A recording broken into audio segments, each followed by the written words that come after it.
The first thing Emily noticed about Maplewood was the way light slid over the clapboard houses on Oak Street, painting them the color of honey. The second was the silence, less an absence of sound than a careful practiced hush, like a congregation holding its breath after a hymn. Her rideshare rolled to a stop in front of a tall white colonial with blue shutters and a red front door, a pair of rocking chairs stationed on the wraparound porch as if on guard. A brass plaque near the steps read the Carter House in script, and beneath it, a neatly coiled hose rested beside a ceramic pot of late chrysanthemums. The driver hefted her last suitcase onto the porch and tipped his cap. "Welcome to Virginia," he said, as if blessing a rite of passage. She stood for a moment with her hand on the banister, the wood warm from the afternoon sun, and thought of Kansas. The thrift store couch she and Michael had shared for 2 years. The way the sky grew huge and wolf blue on winter night. Now the air smelled faintly of pine and sea, though the ocean was hours away. Somewhere nearby a wind chime made a thin, silver sound. The door opened before she could knock. Linda Carter stood framed in the doorway, gray hair brushed smooth, an apron tied over a blouse the color of washed peaches. "Oh honey, there you are," Linda said, stepping forward to fold Emily into a careful embrace. The smell of rosemary and butter washed over her. "We were starting to worry the driver got lost." We, as it turned out, meant the house. It meant a grandfather clock with a slow, kingly tick. It meant a row of family photographs along the stair, Michael in a swim team cap, knees knobby, Linda in a graduation gown, Michael again, cheeks flushed, an arm around a girl Emily didn't recognize, a prom corsage pinned crookedly. And then other pictures, newspaper clippings under glass, Robert Carter honored for public service, Maplewood's Urban Planner of the Year, above a sideboard with polished handles. A dozen framed certificates formed a grid, their fonts dignified, the signatures slanted like swans. Robert materialized from the den with the quiet certainty of someone used to being where things happened. He was tall, his hair not so much gray as a precise silver, his tie loosened in concession to the hour. "Emily," he said, taking her hand in both of his. "We are glad you're here." Truly. His palm was dry and cool. There was nothing overtly wrong in the way he held her gaze. If anything, the steadiness was reassuring. Practiced, yes, but reassuring, like a doctor explaining a diagnosis that wasn't fatal. Michael's flight from Dallas had been delayed, one of the 1,000 small snares of construction life, so Emily ate roast chicken with Linda and Robert at a table set with blue willow china and cloth napkins pressed into crisp triangles. "You'll get used to how quiet it is here," Linda said, ladling gravy. "A small town can feel like a library until the football game lets out." She laughed at her own joke, and Robert smiled as if he'd heard it 100 times but liked it anyway. The talk was easy, the weather, the farmer's market on Saturdays, the church on Main Street with the red steeple that turned the sunset into stained glass. "You'll like Pastor Jim," Linda said. "He's a good man. He and Robert have chaired the charity auction every spring for, 15 years now?" Time unfurled like tablecloth linen.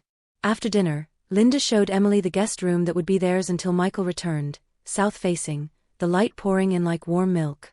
There was a quilt at the foot of the bed and a vase of marigolds on the dresser. The window looked onto the backyard where an oak tree splayed its branches over a square of lawn, the kind of lawn you have to want badly and work for every day. Emily set her suitcase on the luggage rack and unzipped it, lining up her things as if the right arrangement could conjure the feeling of home, a thrifted jewelry dish, a photograph of her mother kneeling to tie a ribbon around a dog's neck at Christmas time, the sweater she'd worn on the drive east. In the bathroom, she found stacks of white towels folded with military care, 3 kinds of hand soap, a jar of cotton balls that had never been touched. Even the mirror seemed determined, the glass so clean it reflected nothing but decision. She went downstairs to find Robert and Linda on the porch with 2 glasses of iced tea sweating onto coasters.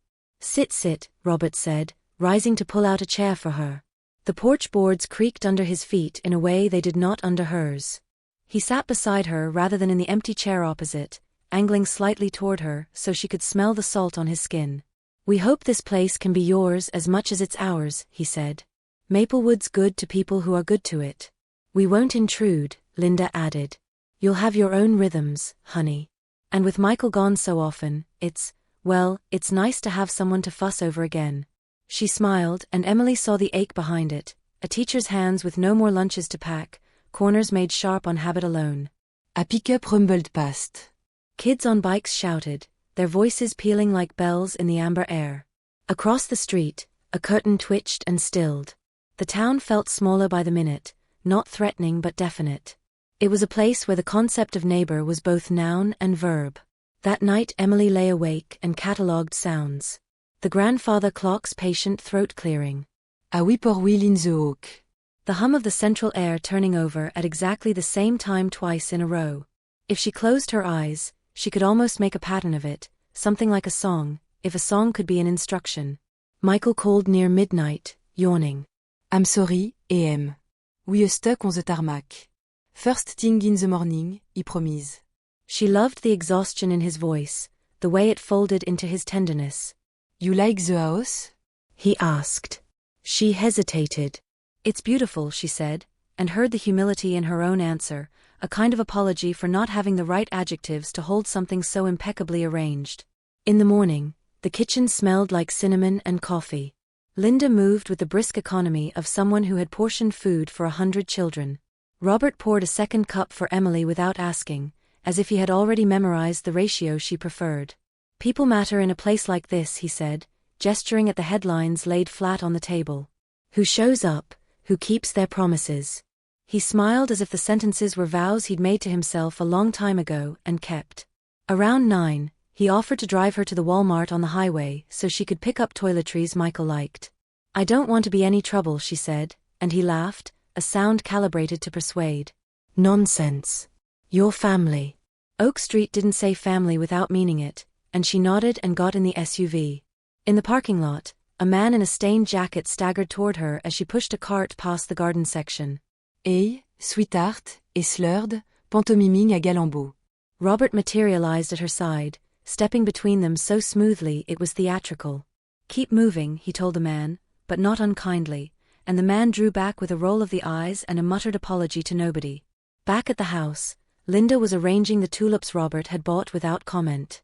He's always been like that, she said fondly. Protective. Sometimes too much. Emily smiled and said thank you, and Robert waved her gratitude away as if shooing gnats. That's what we do here, he said, his voice settling into something like motto. We take care of our own. That afternoon, Pastor Jim stopped by to welcome her with a lemon pie.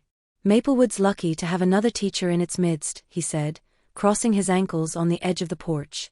If you're looking for substitute gigs while Michael's away, I can speak to Principal Hart. We have a good school district. No nonsense. They talked about Kansas and football teams and how Virginia seemed to be a dozen states in one. Robert chimed in with facts about zoning and a recent preservation effort on Main Street. His sentences were well-made things, like chairs in a Shaker museum, nothing wobbled, nothing creaked. Emily thought about how much of a town's story belonged to people like him, the ones who knew which forms to file and where to park their influence. It was impossible not to feel safer in the orbit of someone so grounded. It was also impossible not to notice the gravity. In the evening, Michael finally arrived, sunburned and grinning, and Emily's chest unclenched the way water releases something held for too long.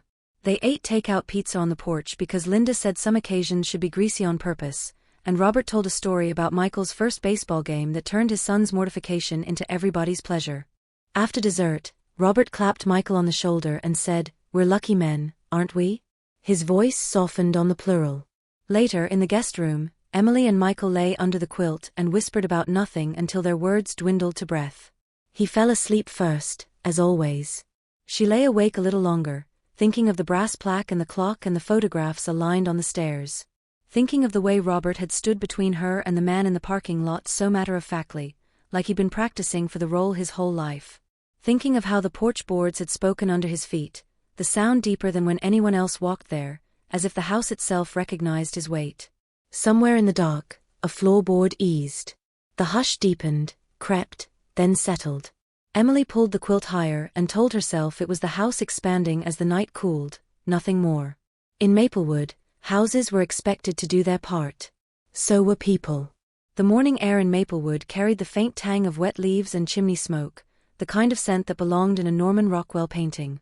Michael was already gone, his boots leaving a faint trail of mud by the door, a text on Emily's phone reading, "Early call from Texas. Might be gone for months. Love you." It was only Emily, Linda, and Robert at breakfast. Linda slid a plate of pancakes toward her, the syrup pitcher warm in her hand. Robert sipped his coffee, eyes scanning the local paper.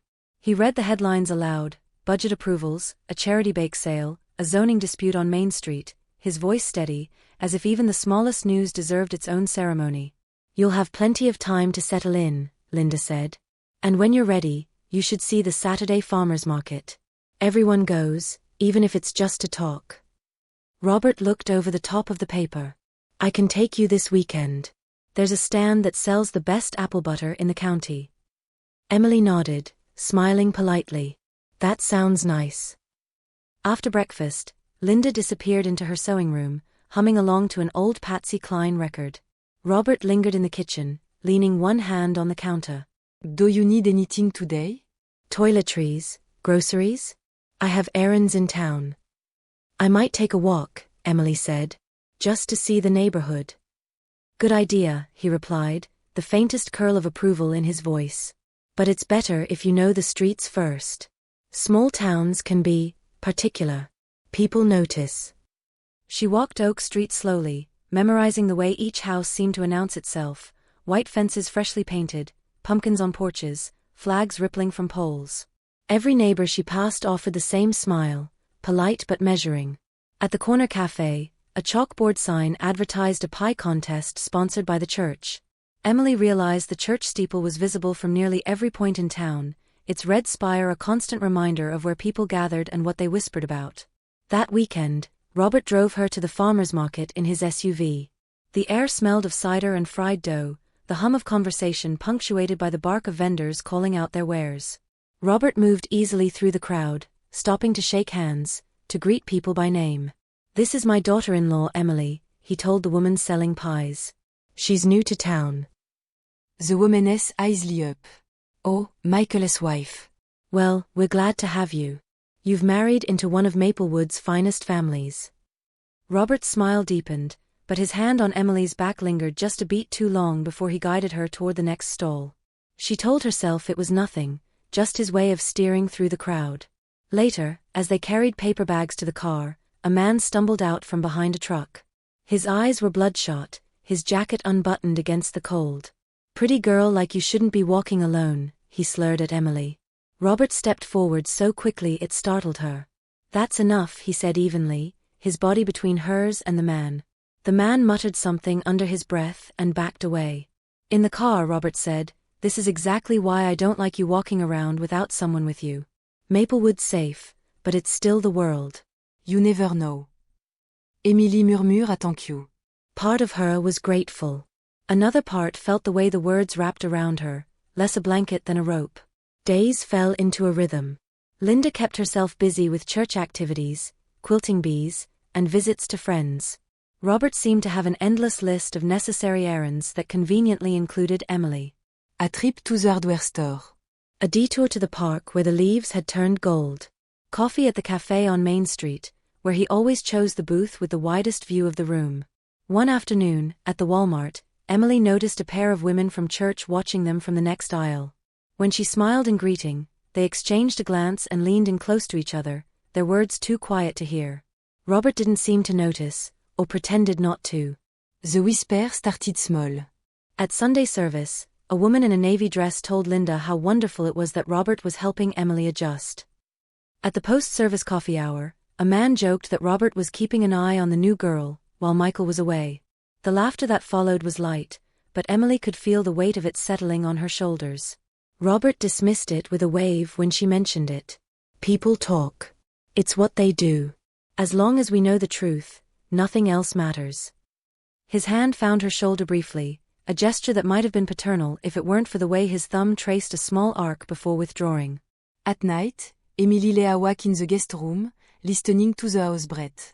She thought about calling her friend Sarah back in Kansas, but what would she say? That her father-in-law bought her coffee? That his hand sometimes lingered too long? That people were starting to notice them together? It all sounded too vague to explain, too small to accuse.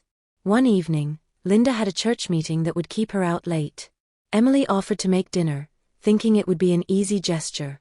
Robert accepted, watching her move around the kitchen like a man learning a new pattern. They ate quietly, the clock ticking between them. Afterward, as she gathered plates, he said, "You're fitting in here. People are starting to see you as part of Maplewood." She smiled faintly. I hope so. Of course, he said. It's important to be known. Especially here. And it doesn't hurt to have someone looking out for you. His eyes held hers a moment longer than the conversation required. She broke the gaze, stacking plates, telling herself she was imagining the undercurrent. The next morning, a note appeared by her coffee cup, went to town early. Back by noon. Ah. When he returned, he carried a small box from the jewelry store on Main Street. Inside was a silver charm bracelet with a single heart-shaped charm. A welcome to Maplewood gift, he said. It's beautiful, she said, unsure how to refuse. It's just a token, he replied. We take care of our own. That night, as she set the bracelet on the dresser, she caught her reflection in the mirror. The charm glinted like an unanswered question. The days ahead blurred, a careful choreography of errands and casual touches, of introductions at church and smiles from strangers who seemed to know more than they should. And somewhere in the quiet streets of Oak Street, in the shadow of the red church steeple, Emily began to feel the edges of a pattern forming around her, one she didn't yet understand, but which was starting to feel too precise to be accidental. It started with small, deliberate gaps in Linda's schedule. A women's Bible study at the church that ran later than usual. A quilting bee in the next county. A friend in the hospital who needed company. Each time, Robert was the one to mention it first, his tone casual, as if he'd only just remembered. Looks like it's just the two of us for dinner, he would say, and Emily would force a polite smile. At first, she told herself it was coincidence. Linda had a busy social life, Robert was simply filling in the gaps. But the pattern became harder to ignore. The errands they ran together took longer. Coffee breaks stretched into leisurely conversations. At the farmer's market, he steered her toward stalls where people knew him by name and would inevitably comment on how close they seemed. One afternoon, Linda called from out of town to say she wouldn't be home until late. Robert suggested they eat at the Maple Diner, a place with vinyl booths and pie slices big enough to require a strategy. Best coconut cream in Virginia, he promised. Emily agreed, mostly to avoid the awkwardness of refusing. At the diner, Robert ordered for both of them without asking, his voice carrying over the clink of silverware and low murmur of other patrons. Trust me, he said, smiling, and she realized that refusing would have been noticed. When the waitress brought their food, Robert made a point of telling her, she's new in town. My daughter-in-law. The woman gave Emily a curious look that lingered half a second too long. The next morning, Emily found herself avoiding the living room where Robert was reading. She stayed in the guest room, her laptop open but unused. When she finally came downstairs, he offered her a cup of coffee already poured. We're going to the park today, he said, as if it had been agreed upon. The park was nearly empty, the walking paths lined with oaks just beginning to shed their leaves. Robert walked close beside her, commenting on the history of the town, the buildings he had helped preserve. At one point, he reached for her elbow as they crossed a patch of uneven pavement. The touch lingered a fraction too long, his thumb pressing lightly into her arm. That night, she called Sarah back in Kansas. It's probably nothing, Emily said, keeping her voice low. He's just, always there. Always planning my day. Do you want me to tell you it's nothing? Sarah asked. Emily hesitated. Maybe I just need to keep my head down until Michael's back. But Michael's return kept slipping further away. The construction project in Texas had been delayed. He wouldn't be home for at least another 2 months. The next Sunday, after church, Emily overheard 2 women speaking near the coffee table. Robert's really taken Emily under his wing, one said. More than I'd expect, given Michael's gone so much. The other looked softly. M'applaudis full of surprise. Emily left early, walking home alone under the steady gaze of the church's red steeple. When she reached the house, Robert was already on the porch. You left without me, he said, smiling as though it were a joke. I felt like walking, she replied. Next time wait for me, he said, and though his tone was light, the words carried weight. Over the next weeks, his presence became constant. When she went to the grocery store, he appeared by the entrance. If she took a walk, he would pull up in his SUV, offering a ride before the weather turns. The silver bracelet he'd given her clinked against her wrist, its charm catching the light like an eye. Then came the night of the wine. Linda was away visiting her sister in New York, leaving the house quiet but for the ticking of the grandfather clock. Robert appeared at the guest room door with a bottle of Merlot and 2 glasses. "A little nightcap," he said. "I'm fine, thank you," she replied, but he stepped into the room anyway, setting the glasses on the dresser. One glass, one teurt. His smile didn't reach his eyes. Emily kept her back to the wall as they drank in silence. She took only a few sips, pretending to be more relaxed than she was. When she excused herself for the night, Robert stood close in the doorway, his shoulder brushing hers as she passed. The following morning, she found a note on the kitchen counter: "You seemed tired last night. Rest is important." No signature, but the handwriting was unmistakable. Emily began locking her bedroom door at night, waiting until she heard Robert's footsteps retreat down the hall. Sleep came in shallow fragments. She counted the days until Michael's return like tally marks in her mind. But the town had noticed. At the grocery store, the cashier asked if she and Robert were working on a project together. At church, people's eyes flicked from her to him and back again. A few offered vague warnings. "Small towns remember things," one man told her after Sunday service. She thought about telling Linda, but every time she tried, the words faltered. Without something concrete, something beyond a hand on her elbow or a lingering look, it would sound like she was imagining it. And Robert was careful. There were no raised voices, no obvious gestures. Just a constant narrowing of her choices until her days belonged to him. The first frost came early that year. One morning, Emily woke to find the lawn glittering under a thin layer of ice.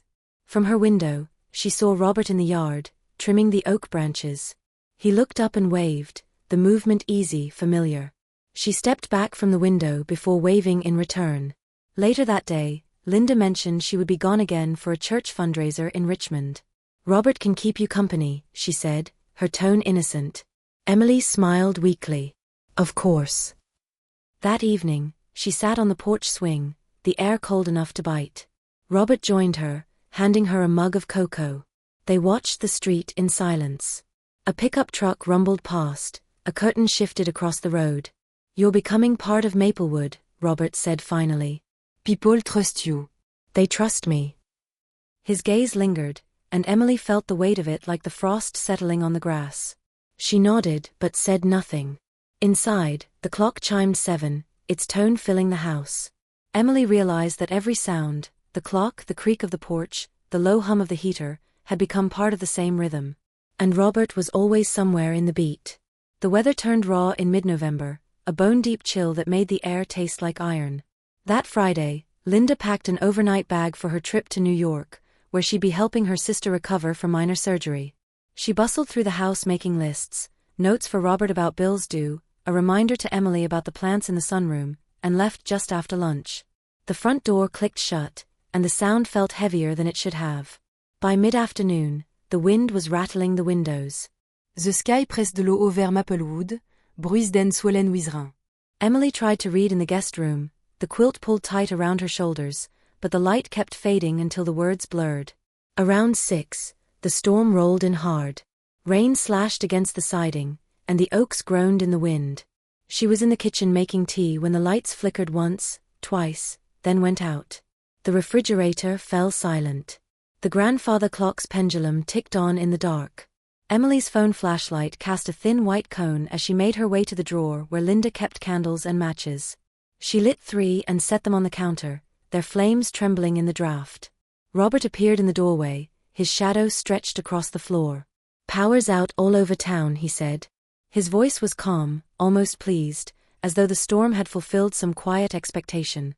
"I've got candles," Emily replied. "Good. Let's put them in the living room, it'll be warmer there." She followed him, carrying 2 of the candles. The living room glowed in soft amber light, the rain a constant percussion on the roof. Robert set a blanket on the couch. "It's going to be a long night. Might as well make it comfortable." Emily settled on the far end of the couch, wrapping the blanket around herself. Robert sat closer than necessary, the space between them thin as a breath. They talked about small things at first, the weather, the likelihood of the power returning, but his gaze kept holding hers until she looked away. When the wind roared against the siding, Robert reached over, his hand covering hers. "You're safe here," he said, his tone low, almost intimate. She pulled her hand back under the blanket. "I know." A branch cracked outside, the sound sharp enough to make her flinch. Robert rose, crossed the room, and locked the front door. Then he moved to the guest room door and turned that lock too. "Just being careful," he said when she glanced up. By 9, the rain had softened, but the power was still out. Emily excused herself, saying she wanted to rest. In her room, she slid the bolt on the inside of the door and leaned against it for a moment, listening. She could hear Robert moving around in the hallway, the slow tread of his feet. An hour later, there was a knock. "Emily?" Justy awake. She didn't answer. "It's just me," Robert said. "Y'ave something for you." Her grip on the blanket tightened. "I'm fine, thank you." There was a pause. "All right," he said finally, his voice still even. The footsteps retreated. Emily lay awake, every creak of the house sharpening in her ears. When she finally drifted into a light doze, she dreamed of walking through Maplewood with a paper map, only to find that every street led back to Oak Street, and every door opened to the Carter house. Morning came gray and damp. The power had returned sometime before dawn. Emily dressed quickly and went downstairs, half expecting Robert to be gone.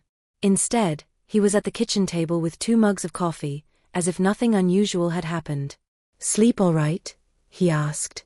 "Fine," she said, though her voice was tight. He smiled faintly. "Storm like that, it's good to have someone here. Houses can be lonely." She nodded, focusing on her coffee. That afternoon, she called Sarah again. "I don't think I like being alone here," Emily said. "What happened?" Sarah asked. "Nothing, but also something. He's always just there. Even when I say no, he's still there." "Do you want me to come visit?" Emily hesitated. "Maybe. But Michael's back in a few weeks. I can wait." The days after the storm felt altered, as if something had shifted under the floorboards. Robert's presence was heavier, his questions sharper, where she'd been, who she'd spoken to, whether she was eating enough. The silver bracelet stayed in its box on the dresser, but sometimes she caught him glancing at her wrist, as if checking whether she still wore it. One evening, she found him in the kitchen with a jar of vitamins. "Linda swears by these," he said, setting them in front of her. "Good for the immune system." Take them on Sade. Emily turned the jar in her hands. The label listed a mix of herbal extracts and minerals, none she recognized. "Thanks," she said, setting them on the counter. "Go on," he said, nodding toward the jar. "Maybe later," she replied. His eyes lingered on her for a long moment before he smiled again. Suis yourself. That night, she poured 2 of the tablets into her palm and studied them. They were chalky beige, with no scent.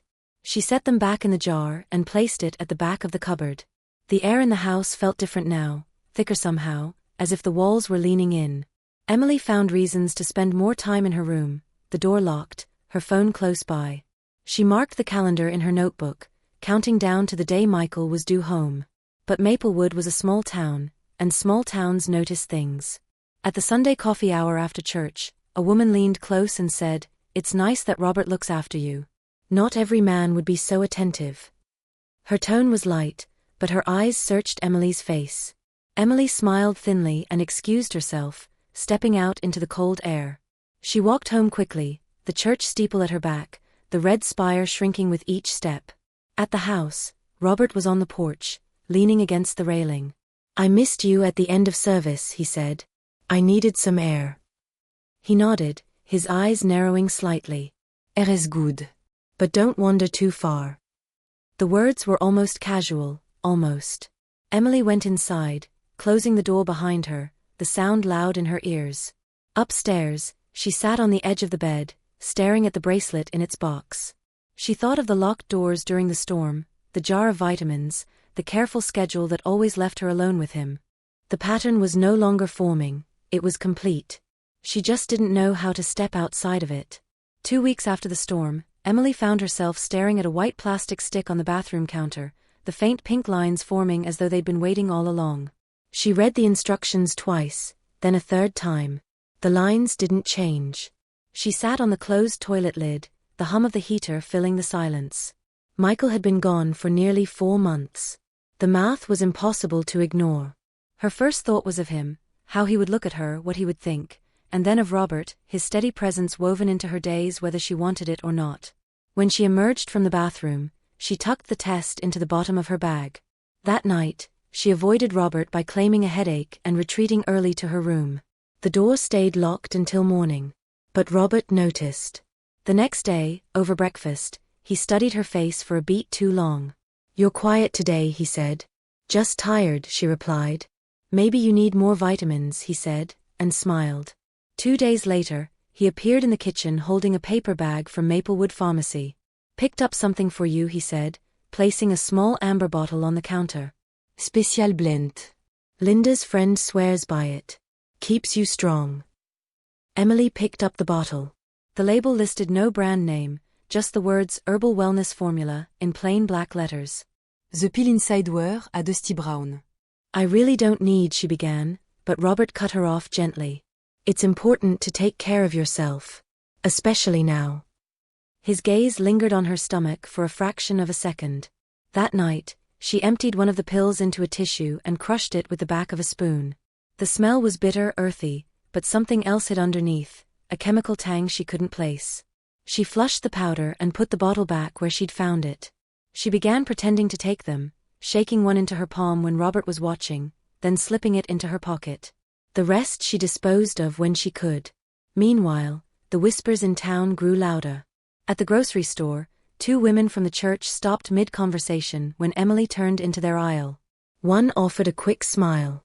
"Robert's been such a help to you. It's good to see family sticking together." Emily forced a nod and kept walking. The strain began to show. She slept fitfully, waking at small sounds, the creak of the stairs, the thump of a door closing. Her appetite faded, though she ate enough at meals to avoid Robert's comments. One afternoon, she was in the backyard raking leaves when Linda returned unexpectedly from an errand. "Emily, you're pale," Linda said. Are you feeling all right? "I'm fine," Emily replied automatically. Linda's gaze swept over her, then softened. "If something's wrong, you can tell me." Emily hesitated, then went upstairs to her room. She returned with a manila envelope and handed it to Linda. Inside were the pregnancy test, a small spiral notebook filled with dates and notes, and her phone with a folder of audio recordings, snippets of conversations with Robert, his comments growing bolder over time. Linda read and listened in silence. When she was done, she set everything back into the envelope and rested her hands on top of it. "Have you told Michael?" "Not yet. I don't even know how." Linda's expression tightened, the muscles in her jaw working. "You need to. And you need to keep this safe." She slid the envelope back to Emily. "If this is true, and I believe it is, you can't handle it alone." That evening, Linda told Robert she had another church meeting.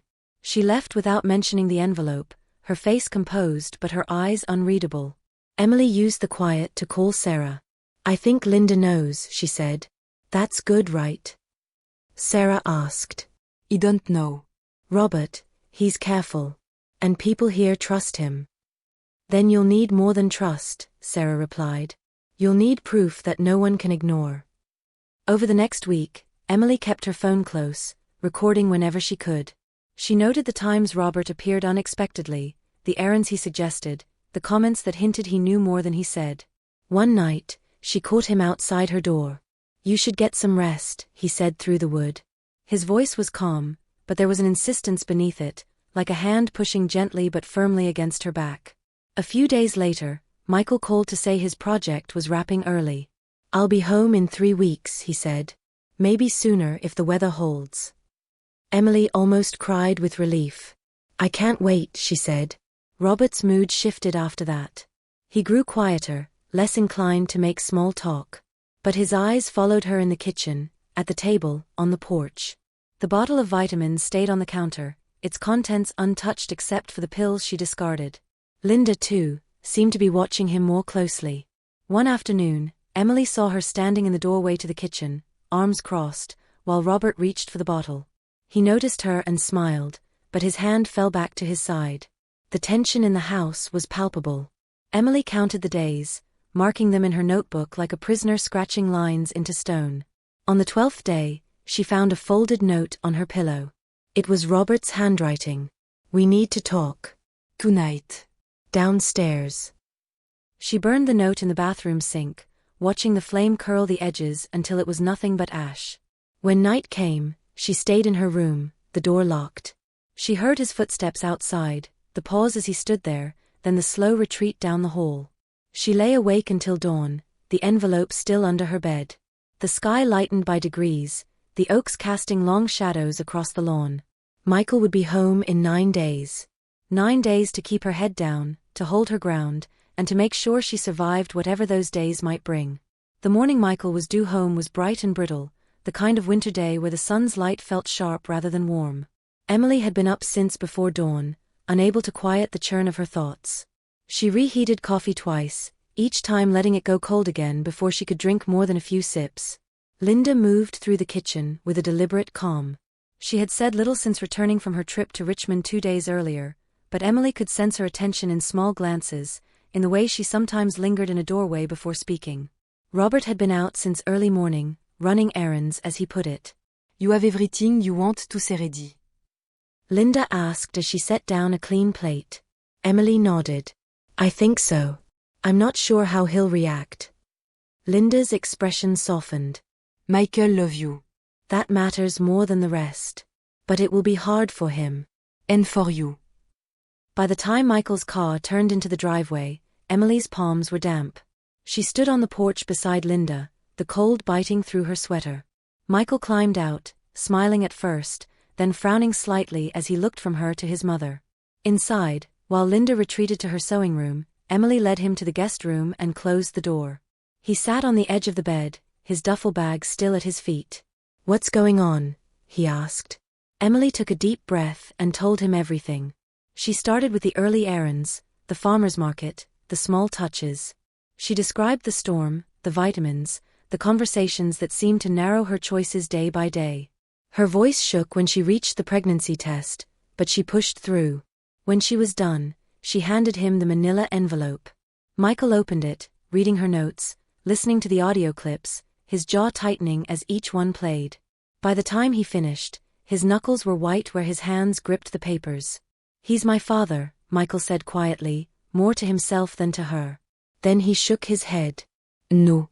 He's the man who raised me. That's not the same. Emily sat beside him, her hands in her lap. I didn't want to tell you over the phone. I needed you to see for yourself. Michael closed the envelope and stood. You're not staying here another night. Pack what you need. We'll figure out the rest later. Downstairs, Robert returned just as they were coming down the staircase with their bags. He stopped at the bottom step, his gaze moving between them. What is this? We're leaving, Michael said. His voice was even, but there was steel in it. Robert's smile didn't reach his eyes. Leaving? Over what? Some gossip. It's not gossip, Emily said. And you know it. Robert's expression flickered, the mask slipping juste 9 touches something hard underneath. You've been talking to people, he said. Twisting things. Michael stepped between them. Enough. We're done here. Robert looked at his son for a long moment, then turned away, his voice light again. Suis yourself. This house has always been open to you. The drive to a motel on the edge of town was silent except for the hum of the heater. They checked into a room with 2 queen beds and a view of the highway. Michael set the envelope on the table and sat beside it, staring at the wall. That night, Emily lay awake listening to the traffic. She felt the first stirrings of something like relief, but it was thin, fragile, like glass that could shatter at any sound. The next morning, Michael called an old friend who worked at the Maple County Police Department. They arranged to meet in a quiet back office, away from the public lobby. Emily handed over the envelope. The officer listened to the recordings, his face impassive, then asked careful, precise questions. This is serious, he said. You've done the right thing, Bringenitin. But I'll be honest, cases like this are hard. Especially when the person involved has influence. Michael nodded. We're not letting it go. The officer promised to open an investigation, but warned them it might be slow. If you feel unsafe, file for a protective order. Even if it's temporary. Back at the motel, Emily called Sarah again, filling her in on what had happened. You need more support than just the police, Sarah said. Talk to the media. Make it public. People like him don't expect that. Emily wasn't ready for that step, not yet, but the idea lodged in her mind. 2 days later, Linda arrived at the motel.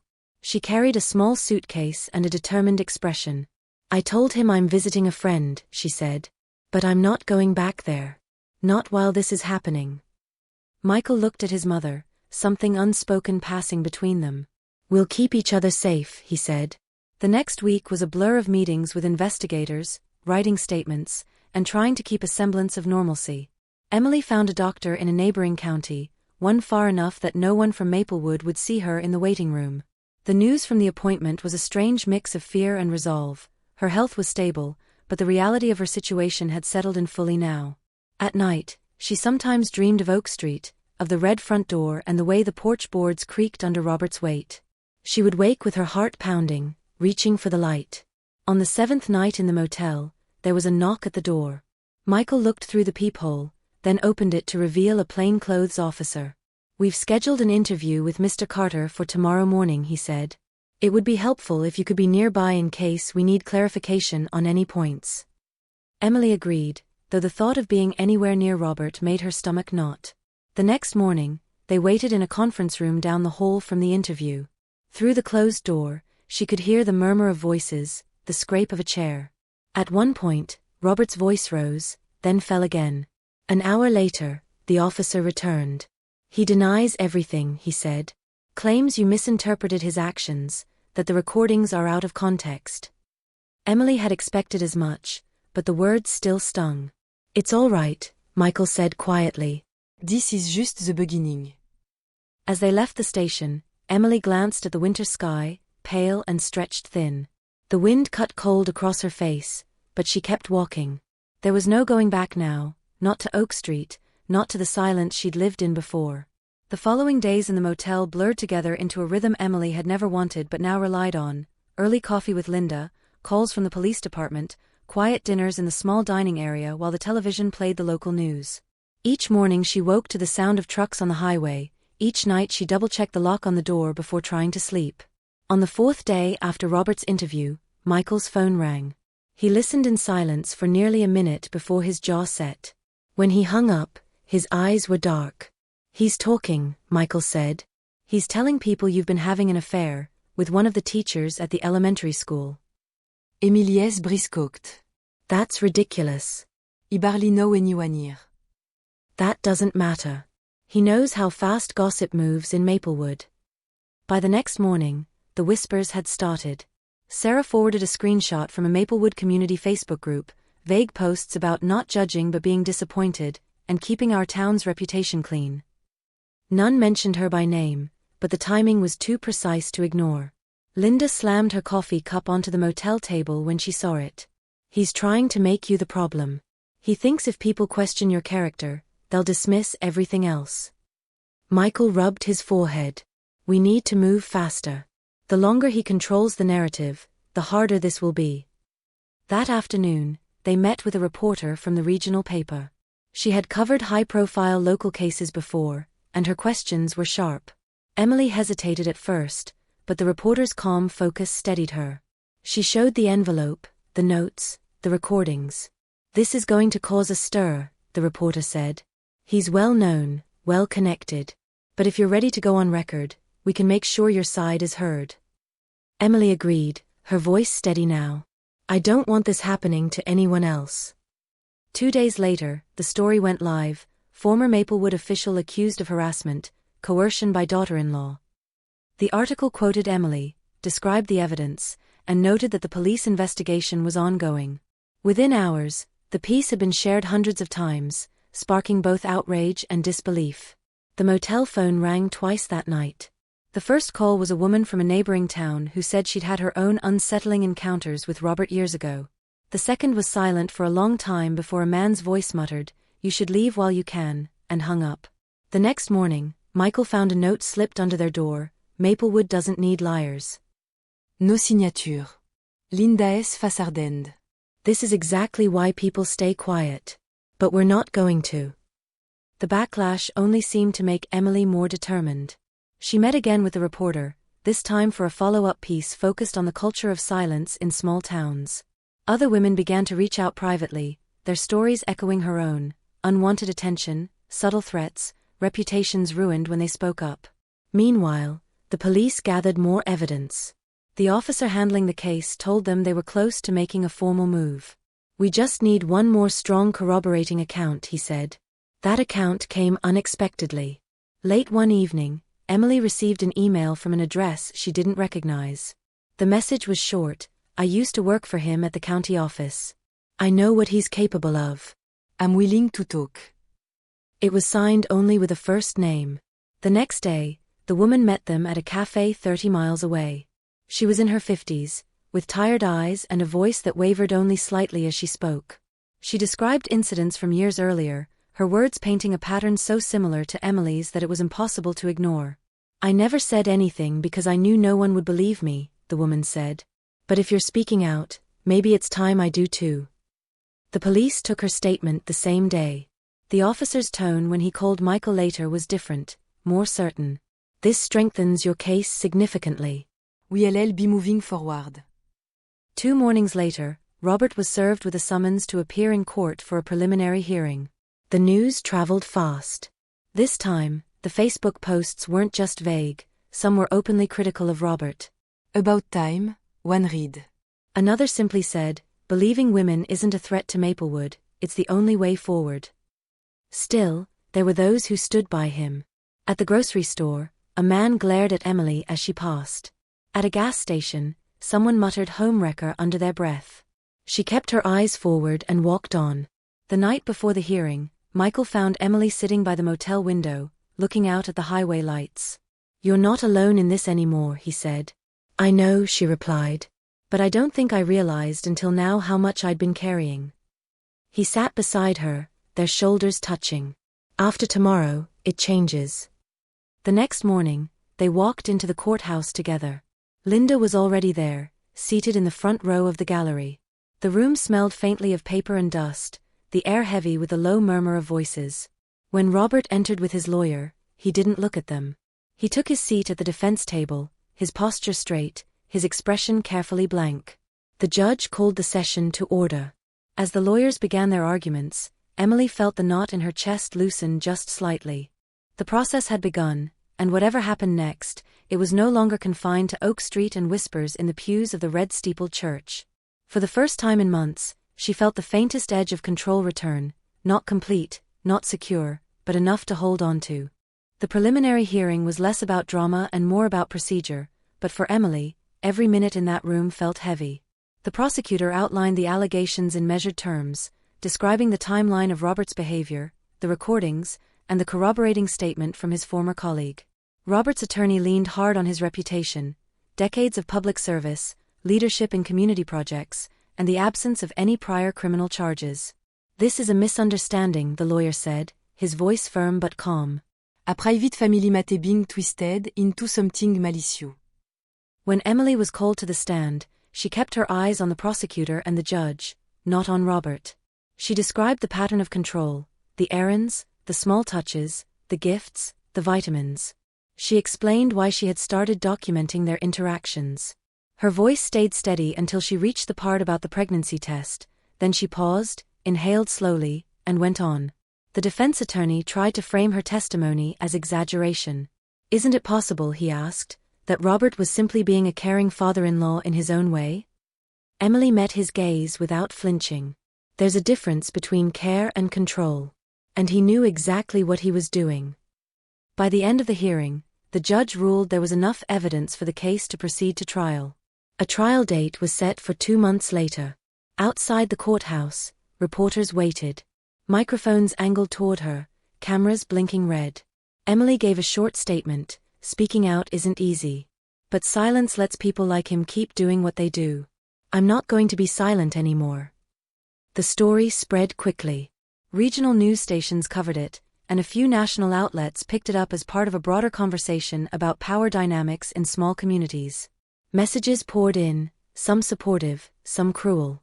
One read simply, "We believe you." Another warned, "You're ruining a good man's life." Back at the motel, The phone rang again. Michael answered, listened briefly, then hung up. Wrong number, he said, but his jaw was tight. Emily didn't press. In the weeks that followed, the prosecution built its case. They interviewed more potential witnesses, subpoenaed phone records, and gathered expert testimony on patterns of coercive behavior. Emily met with the prosecutor twice a week, going over details until she could recite them without looking at her notes. Linda stayed close, often accompanying Emily to meetings. She spoke little about her own feelings toward Robert, but one afternoon, as they drove back from the courthouse, she said quietly, "I think I always knew he liked control. I just didn't see the shape of it until now." The tension in Maplewood grew sharper as the trial approached.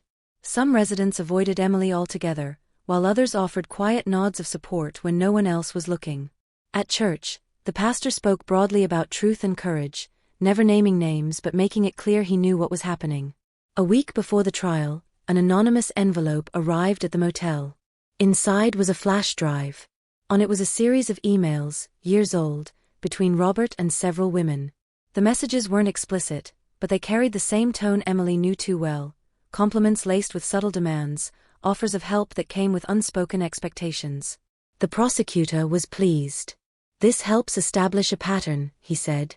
"The defense can argue each incident away on its own, but together they tell a story." When the trial began, the courtroom was fuller than at the hearing. The galerie buzzed with low conversation until the bailiff called for silence. Emily sat beside Michael, her hands clasped tightly in her lap. The prosecution opened with a clear narrative: a respected man using his position and reputation to manipulate and control someone in his own family. They played excerpts from the recordings, each one punctuating the argument like a nail being driven into wood. The defense countered by portraying Emily as overly sensitive, prone to misinterpreting gestures of kindness.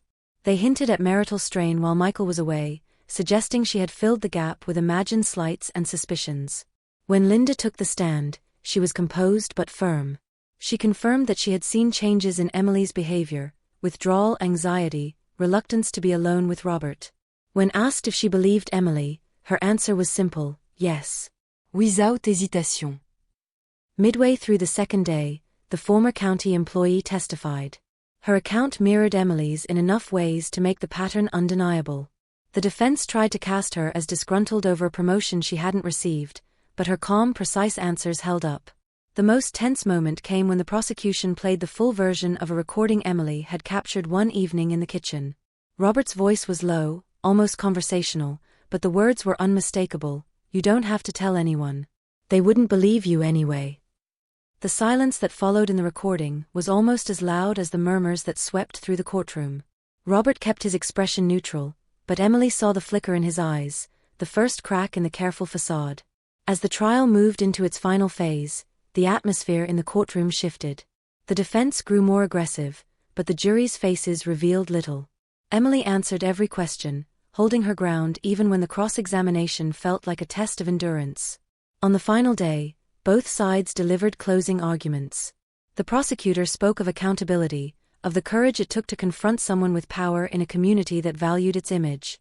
The defense warned against destroying a man's life over misunderstandings and personal grievances.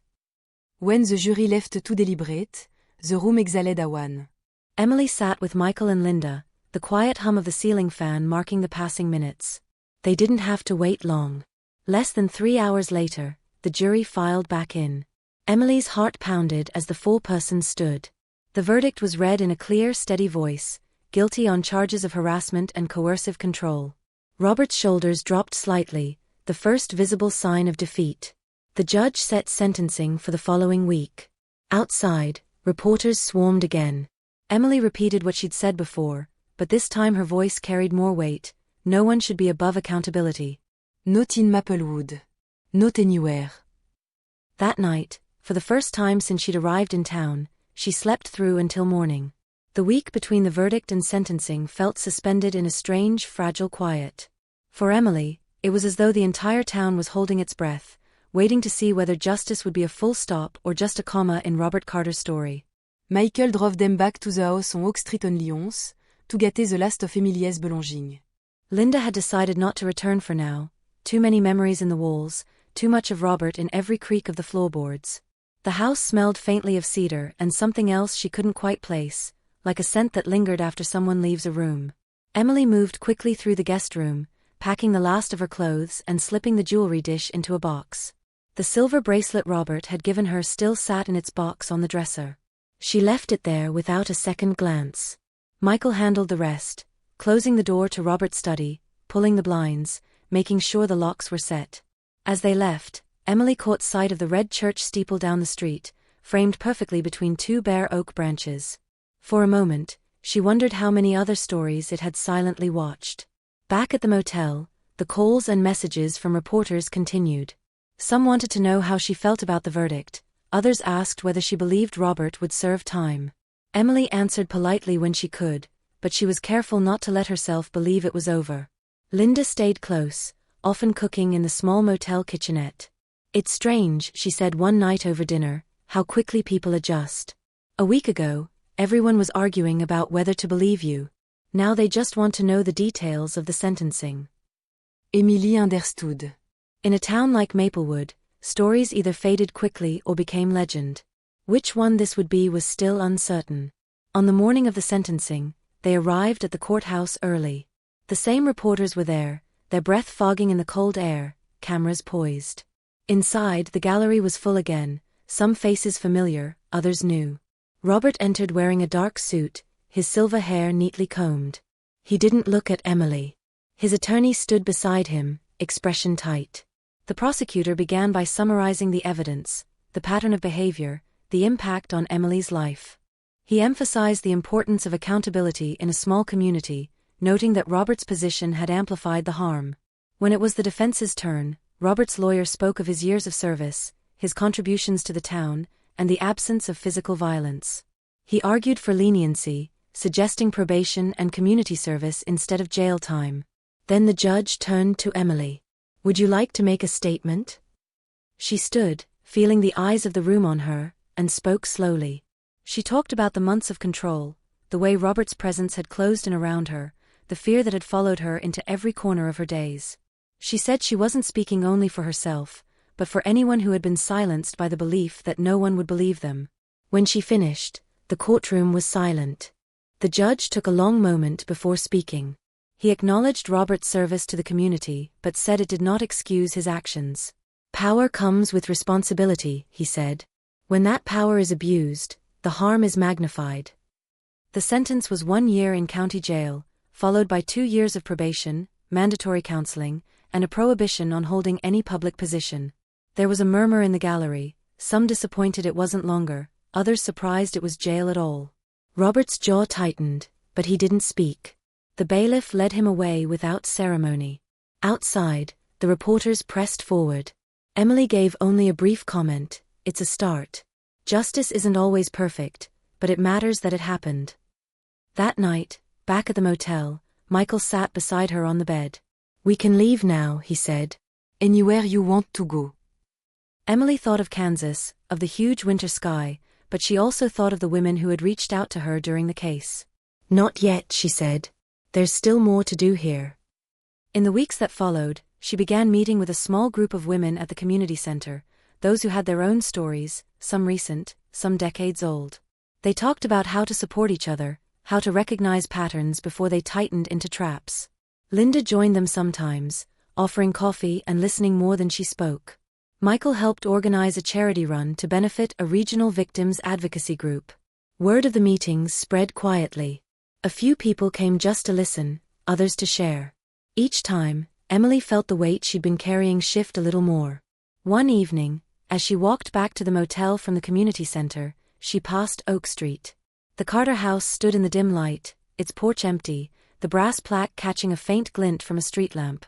The red door was closed, the windows dark. Emily stopped for a moment, then kept walking.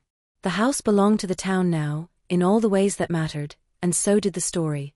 It wasn't freedom in the fairy tale sense, there were still whispers, still glances she didn't care for, but it was hers, hard-earned and unshakable. And as winter deepened over Maplewood, she knew she would carry it forward, for herself and for anyone else who needed to hear it. A year passed before Emily realized she no longer checked the calendar for Robert's release date. By the time he walked out of county jail, she was already living in a different rhythm, one he could not touch. She and Michael had moved into a modest 2-story home across town, close enough to the community center but far from Oak Street. The seasons in Maplewood had rolled through their familiar cycle, the frost and stillness of winter, the slow thaw of spring, the lush green of summer, and now the crisp gold of autumn. Emily's days were full. She worked part-time at the library, coordinated the support group at the community center, and spent evenings helping Michael run the small cafe they had opened on Main Street. The cafe had become a gathering place. Students came in after school for hot chocolate, older residents lingered over coffee and pie, and travelers on the highway stopped for something warm. Emily liked the low hum of conversation, the clink of cups, the way strangers sometimes became regulars without realizing it. Linda often stopped by, bringing Jacob, Emily's son, born that spring, so she could help behind the counter. Michael doted on the baby, and though they had agreed not to speak of paternity in public, Emily knew he loved Jacob without condition. The story of Robert Cotter had not disappeared. It lived in Maplewood's memory, surfacing in cautious conversations and careful nods. Some still defended him, but others, more than Emily had expected, quietly thanked her for speaking out. One afternoon, as Emily wiped down tables, a woman she didn't know slipped a sealed envelope onto the counter. "For you," she said, then left without another word. Inside was a short letter and a typed list of names. The letter read, "He wasn't the only one. I think you'll understand what to do with this." The names were of women from Maplewood and neighboring towns, some Emily recognized, others she didn't. The implication was clear: Robert had not been the only man in a position of influence to abuse it. That night, Emily spread the paper on the kitchen table. Michael read it in silence, then said, "This could open something bigger. Or it could blow back hard." "I know," Emily said. She traced one of the names with her finger. "But if someone thought I could do something with this, I can't just ignore it." The next week, she reached out to the women on the list, one by one. Some hung up as soon as she introduced herself. Others agreed to meet. A few told stories that echoed her own, patterns so familiar she could finish their sentences. She encouraged them to speak to the group at the community center. Not all were ready, but a handful came.